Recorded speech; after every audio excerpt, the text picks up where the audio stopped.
Hey, Dr. Mason here. Don't know if you heard, but we have a blizzard going on. So, Waldorf switched to remote today for all classes.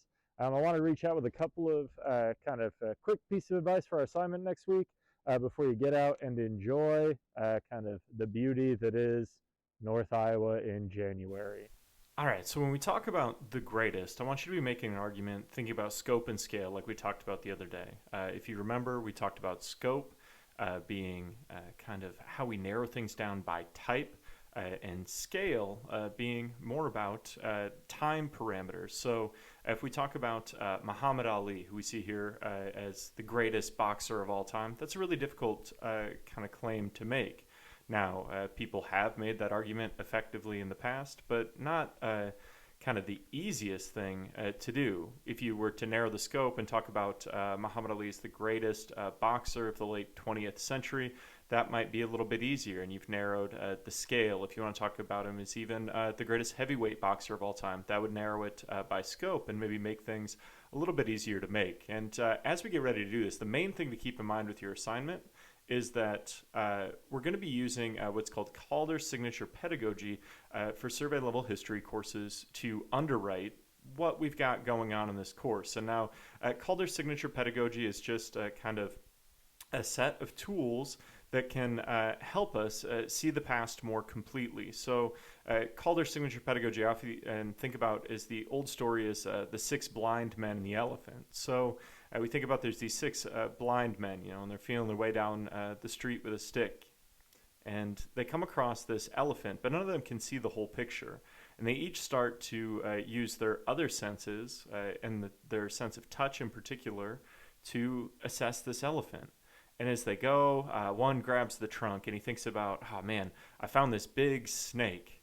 And another, he runs in a leg and he pats it and he thinks about, oh, this is a tree trunk for sure. And another runs into the side of the elephant. He thinks it's the wall. Another grabs an ear and he thinks it's something else. And as these men walk away from the elephant, they all start arguing about their individual pieces. And the guy who thought he ran into the trunk, or that had the trunk, he thinks, wow, I've grabbed this big snake. And the guy who's got the leg, it's like, no, you're wrong. It was a tree. And unless they could all bring their different experiences together and these different sensations that they felt, they could then maybe understand that it was an elephant. And that's when we think about the blind men and the elephant. I think about Calder's signature pedagogy and these six skills for survey level history courses that we're going to use for your greatest assignment, as well as throughout the course as we work our way through the next 15 weeks. So we think about Calder's signature pedagogy. This is just a construct designed to provide a framework for historical thinking. The framework can be applied to any historical situation or event, or as you're going to find out in your greatest assignment, almost anything else. These are great tools that I believe you can use effectively to kind of take a look at anything you might be considering. There's six different aspects of historical thinking, and this will underwrite every lecture, assignment, and exam we have in this class. So if you can get these things down and practice them with something you already know about on this greatest assignment, it'll put you in a position to be successful for the rest of the class. So, as we look at Calder's signature pedagogy, our first skill is going to be evaluating evidence. And this is just going to be determining what sources are most accurate and applicable. This is really important to us as we do research. So, we want to see accuracy as being very important. One of the things you should always be thinking about when you run into sources is who is creating the source and why you should listen to them.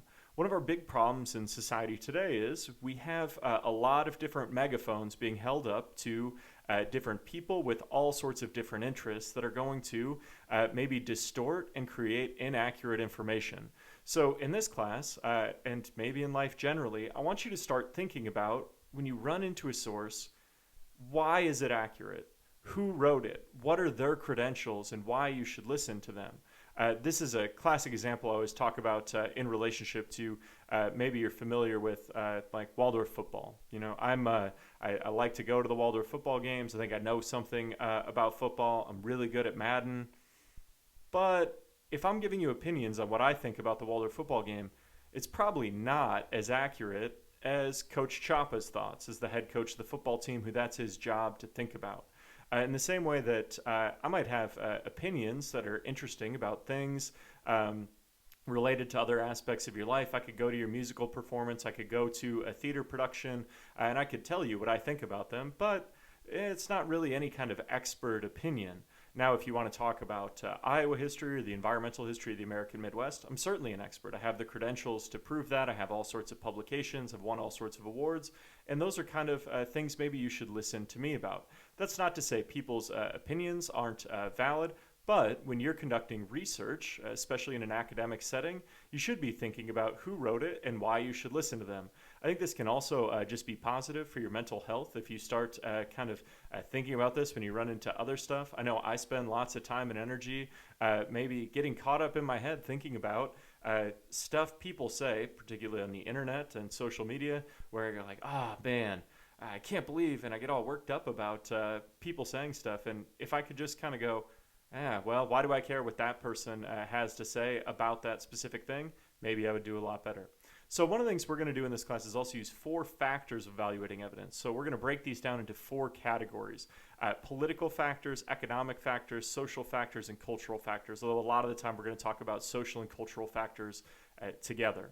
So if we think about political factors, one of the things this can do to evidence is create bias. So if we think about political factors as an action related to government policy and its administrative practices, I think we can see this pretty easily. If you were to read a pamphlet on gun control that came from the Republican Party, or one that came from the Democratic Party, or one that was written by kind of a non-affiliated entity that's not related to either party, all 3 of those documents might look really different.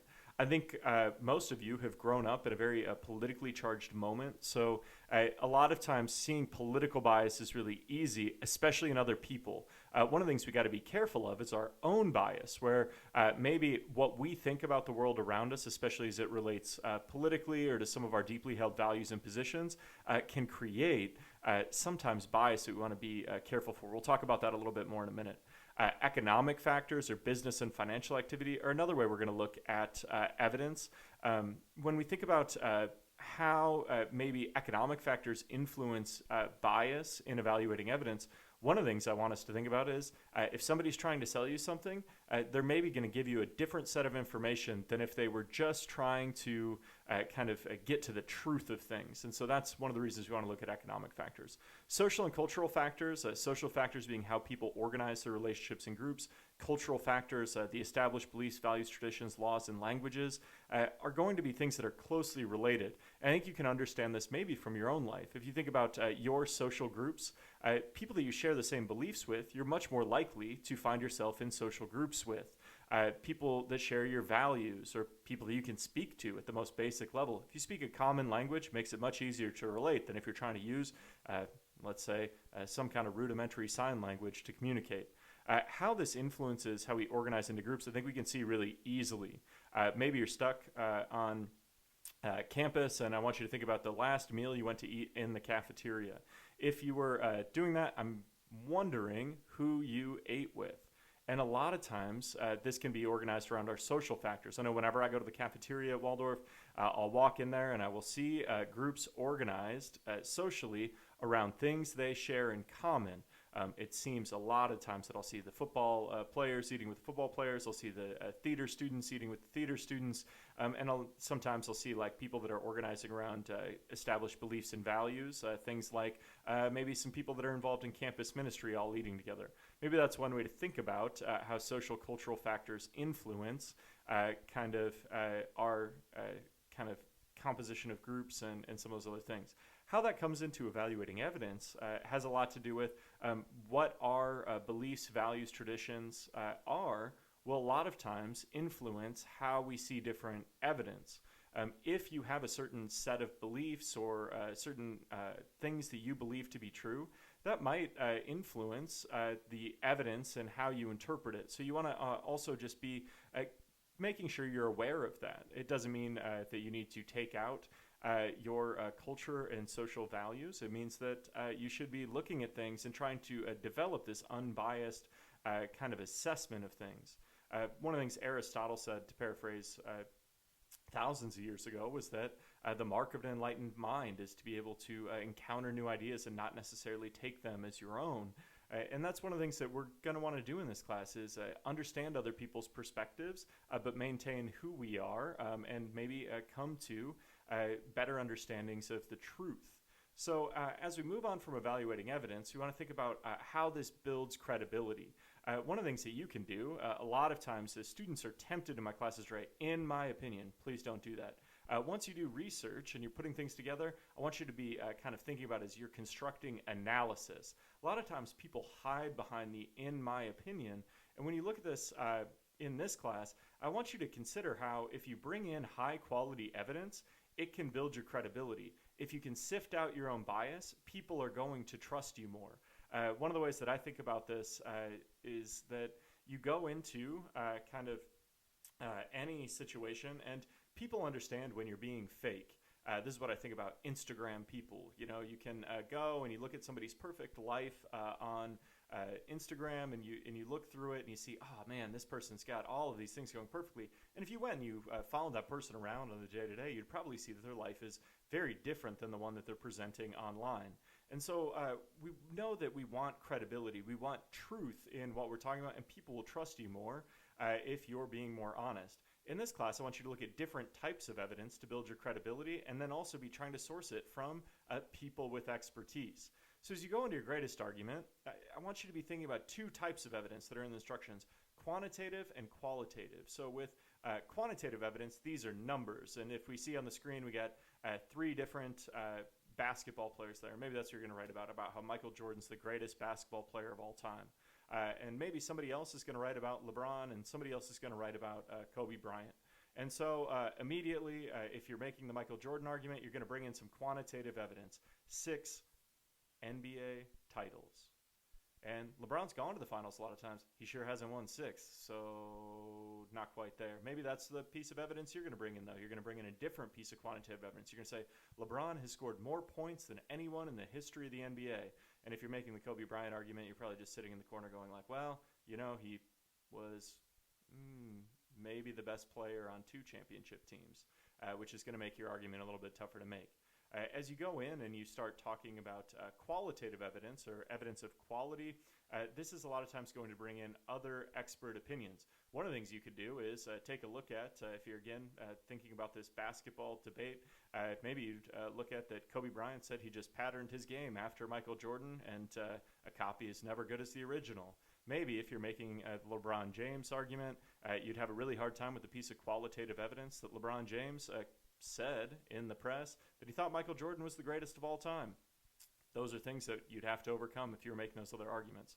Now, if you're making other arguments related to music, or you're talking about something like maybe the greatest video game of all time, or you're talking about the greatest sneaker, I don't know what you're going to write about. It's totally up to you and what you already know about. You want to make sure that you're bringing in this quantitative and qualitative evidence. And this is where framing your argument with that scope and scale again can be really useful. If you want to talk about the greatest NBA basketball player of the 21st century, you're going to have a much easier time talking about LeBron James being better than Michael Jordan, because Michael Jordan really didn't play in the 21st century. Most of his career was in the 20th. If you want to talk about the most influential basketball player of all time, maybe that's a different way to frame your argument. I know we're technically talking about the greatest, but if you want to kind of modify, as long as you're getting these aspects of historical thinking into your assignment, that's really what I care about on the basic level. So next, we want to think about bias as it comes to our sources. So I'm sure you all know who this guy on the screen is. He's a musician from Omaha. His name's Conor Oberst. He's from the band Bright Eyes. And I'm sure he's your favorite artist because we all recognize him as the greatest musician of all time. Oh, wait, you guys probably never heard of this guy or any of his music. It's very sad, depressing music. But I think Conor Oberst is great. It's maybe my own personal bias. He's important to how I think about music. When I was growing up, he put out an album when he was 14 years old called Letting Off the Happiness, and then started a really important independent record label called Saddle Creek Records in Omaha, Nebraska. And I always just thought he was very talented. He's a great lyricist. He does all these different things. That doesn't necessarily mean he's the greatest of all time. I mean, he's my favorite. And I don't even know if that's 100% true, but one of the things we run into with this greatest assignment a lot of the time is we'll try to manipulate the evidence to support our bias, and I really don't want you to do that. What I want you to do is to be looking for truth with a capital T. And I want you to be going and bringing in evidence. And if you bring in different evidence and then it forces you to change what you understand about a subject, that's great. That's learning. That's what you're here to do. So be thinking about your own biases and just try to be aware of those as you work into it. I know that one of the strongest things you could do, whether it's in sales, whether it's in making arguments effectively just with your friends or in other settings, is that if you can recognize your biases and bring that into the argument and recognize that they're there and make sure the other people know, it makes your argument stronger.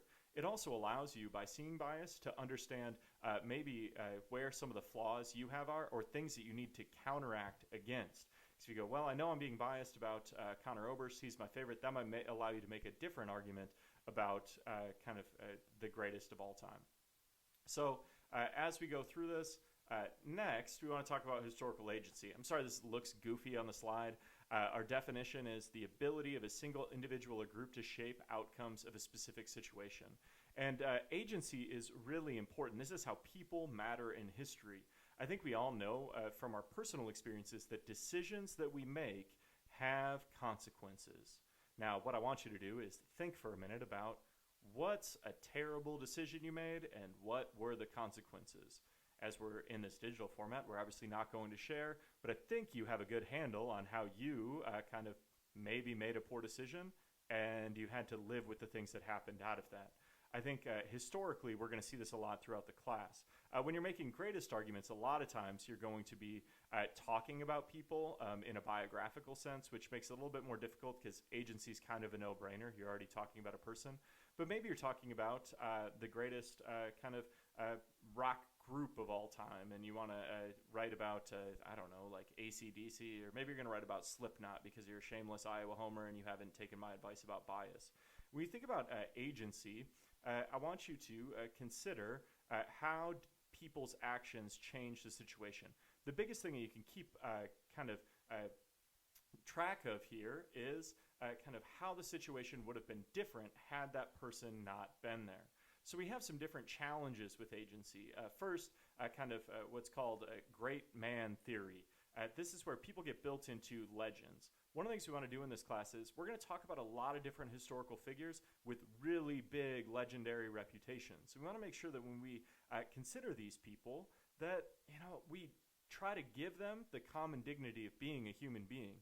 Nobody's perfect, setting aside Lord and Savior Jesus Christ, and we need to make sure we give historical figures that kind of amount of empathy. We think about great man theory. Sometimes we'll build these people up historically to just be these incredibly important, perfect figures, and I think that's unfair. I know in my own life when people try to build me up to be bigger and better than I am, I don't like that. I want people to understand who I am as a flawed person, and then also recognize when I'm working hard to do my best and be the best that I can be. And we need to afford that to the same people. Like, if you haven't picked up on this yet, I really like Michael Jordan. Now, Michael Jordan is a phenomenal basketball player. I don't know that he's a great dude. There's several things in his past that maybe if you were going to look at Michael Jordan in totality, you would look at some of the different challenges there and things that he does and that he's a regular person. We can see this in all sorts of different things. We also have what we call memory heroes, people that we build up in our own minds to be bigger than they are. We'll talk about that again just in a second when we talk about favorite versus the greatest. We also have to be careful in history for two other things when we think about agency: minimized populations, people that have been erased out of the historical record due to different social cultural biases or other problems with historical records. One of the challenges is I work a lot in the 1800s in my professional research, particularly in Iowa. Even in newspapers through the 1900s, as locally as the Forest City Summit, they wouldn't print women's first names. They would just print the wife of certain person. And that makes research challenging, but it also always makes me aware when I come across it that some of these people, their roles in history are very significant. They're doing important things for the community, but they're only being recognized under this banner of some kind of other group, in this case, masculinity.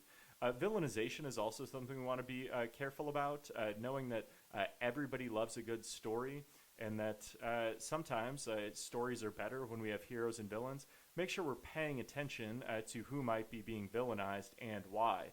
Because, sometimes we run into stories. Part of my research professionally is about a Wapakute Dakota man named Inkpaduta who is very villainized. And there are reasons why he took the actions he did, and empathizing with them doesn't make them necessarily better, but it does make us understand that he's been villainized in certain ways to maybe undercut and cast him in a certain light to make the story better. The other thing I really want you to be paying attention to is favorite versus the greatest. I do not want to read these papers about your favorite whatever of all time. I want you to be making an argument that brings in research about the greatest, which might be different than your favorite. An example of this would be I'm sure you all know who Albert Bell is, the greatest baseball player of all time. No, Albert Bell wasn't the greatest baseball player of all time. He was my favorite baseball player of all time when I was a little kid. Albert Bell played in the outfield for the Cleveland professional baseball team, and he was kind of chubby. He's a power hitter. I was a chubby little kid. I thought, man, this guy is great. And so I decided, I really like Albert Bell. He's the greatest of all time. I came to realize later he wasn't the greatest of all time. He was my favorite, and that's a big difference that we want to be paying attention to as you work your way through this assignment. So next we have continuity and change. Again, sorry for the slide.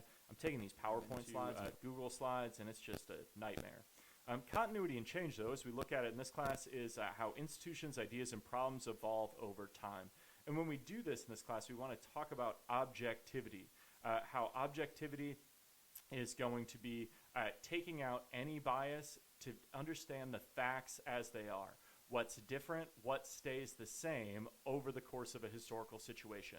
Now you can see in this picture we have a giant, enormous pile of bison skulls.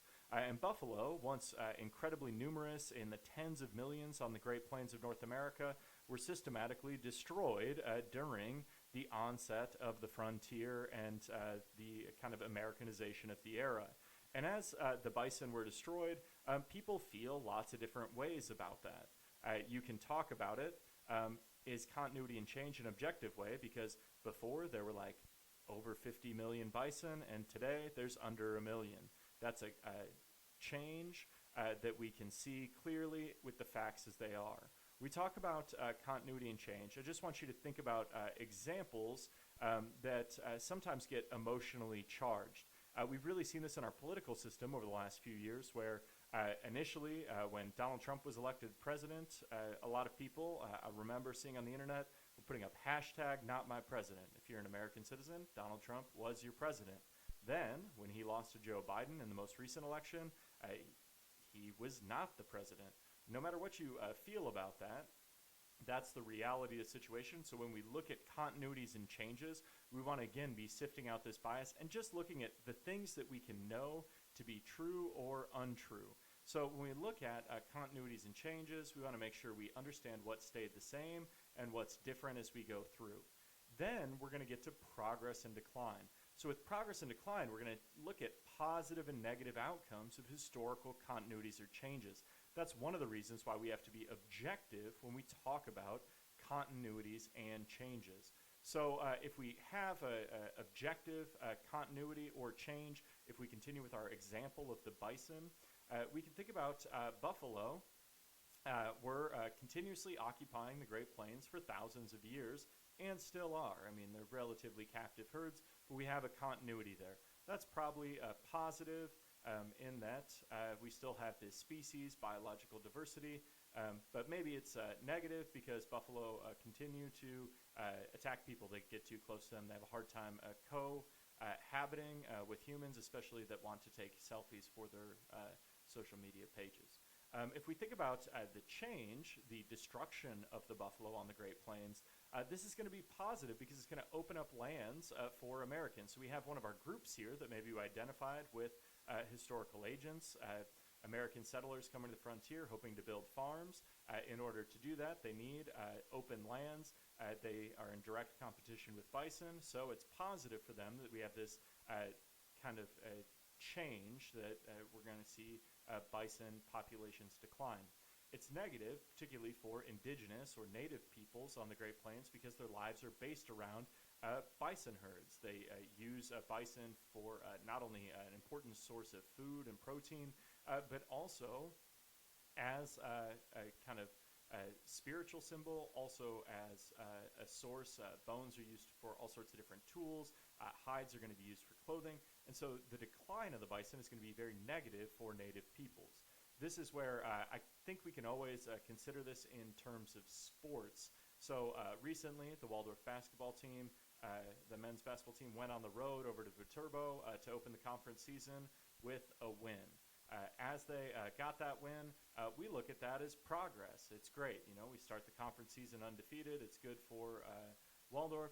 It's a decline for Viterbo, though. So if, again, we're taking our agents, we have our different groups where we have one group, which is us, Waldorf, the other group being Viterbo, and then we have a continuity or a change, which in this case our change is going to be the basketball game that's won by Waldorf. We're going to see that as progress, and they're going to see that as decline. So these are going to be our positive and negative outcomes of historical continuities and or changes. And we want to make sure we're taking a look at how did specific individuals and groups subjectively react to continuities or changes. So one of the things that you also want to do when you're assessing this is, what are some of the disagreeing viewpoints based on individual and group efforts? So again, if we go back to our presidential politics example, I know you all love to talk about politics. You think about when Joe Biden was elected president, some people looked at that as major progress. The big bad boogeyman, Donald Trump, was gone, and then other people looked at that as decline to the point where they decided to lay siege to the electoral count at the Capitol building in the United States. Different people have different viewpoints, and that's how we want to talk about progress and decline. One of the traps with this is that as we go into progress and decline, we're going to see sometimes an urge to say, well, everything is progress. One of the places I see this show up is on exams, and people will be writing about things that are generally believed to be good. An example I can think about from one of my classes is the American Civil Rights Movement. Sometimes people will go, they'll select that as a final exam topic, they'll be writing about it, they'll get to the progress and decline section, and they'll say, the Civil Rights Movement was progress for everyone. We got better as a society, we moved forward, it was this great thing. And in reality, you're just looking at a change, and that's where we can look at an objective change there and say, because of the Voting Rights Act of 1965, we had better access to the ballot for people in African American communities throughout the American South during that time period. And then we could look at it as it's progress for those people in those African American communities. But I promise you, people that were like in the Ku Klux Klan of Alabama, they did not look at the Voting Rights Act of 1965 as progress. They looked at it as decline. And so I want you to be looking at these disagreeing viewpoints. And again, this can make your argument way stronger. So one of the things you can do on your greatest assignment here is go through and consider what is the viewpoint that might be different than yours. So if you're making an argument about Taylor Swift being the greatest musical artist of all time, get ready to contend with the Michael Jackson fans. Or if you're talking about the Beatles being the greatest band ever, make sure that you're considering maybe like the Rolling Stones, I don't know, or whatever you kids listen to. If you're talking about Michael Jordan, think about LeBron James. If you're talking about the Jordan 1's the greatest sneaker of all time, consider that maybe somebody else is going to say it's the Converse Chuck Taylor All-Star. Whatever your argument you're going to make, be thinking about the alternatives and address those in your argument. The best thing that you can do is have a plan for what other people are going to bring up in an argument. And to do that, you have to understand what the disagreeing viewpoints are, and that'll also help you see the entirety of the situation. So, finally, we've got historical significance. This is kind of our big why. How events are relevant and important to modern scholars. And why I call it the big why? Because this is the question we should be asking ourselves consistently. Why do we care today? How does this historical event still have relevance to what we're doing? Why is this something we're spending time in a one semester class surveying all of American history for like hundreds of years. We always want to be paying attention to the historical significance and why it matters to us now. So make sure you're thinking about historical significance. A lot of times in your greatest assignment, you're already going to be doing this because you're going to be making the argument that's based on historical significance. You're going to be saying that Dan Gable is the greatest wrestler of all time, both because he was an incredible one-loss wrestler in college at Iowa State. Then he was an Olympic champion in Munich in the early 1970s. And then he went on to be the most successful wrestling coach of all time at the University of Iowa. There's historical significance through all that, but I think you could be intentional with how you're talking about it. So if you're going through and talking about one of these different examples, I want you to make sure that you're thinking about historical significance and understanding that. We'll use this throughout the class. So our last kind of skill is empathy and moral judgment. And our definition of this is how people in the past thought in relation to how we think today. One of the things that's really challenging about studying the past is we have to meet people on their own terms. We have to try to understand what motivated them in a world that was very different than our own. This is one of the challenges maybe you have relating with people that are older than you, or that have a different upbringing than you, or that have different social cultural realities. And I want you to kind of take the advice. Maybe you've seen the movie that's being depicted here that's called To Kill a Mockingbird, based on the American classic novel by Harper Lee. And one of the things that Atticus Finch says in that movie, who's the guy in the suit there, defending a man who's being charged unjustly with rape, is we can see Atticus Finch at one point in the book talks about to really understand somebody, you have to get inside their skin and crawl around for a while. And what I want you to do is be trying to put yourself in other people's shoes. Now, there's two parts to this. One is the empathizing piece, which is getting inside somebody else's skin and looking around a little bit, trying to understand where their head was at, what influenced them to think the way that they do.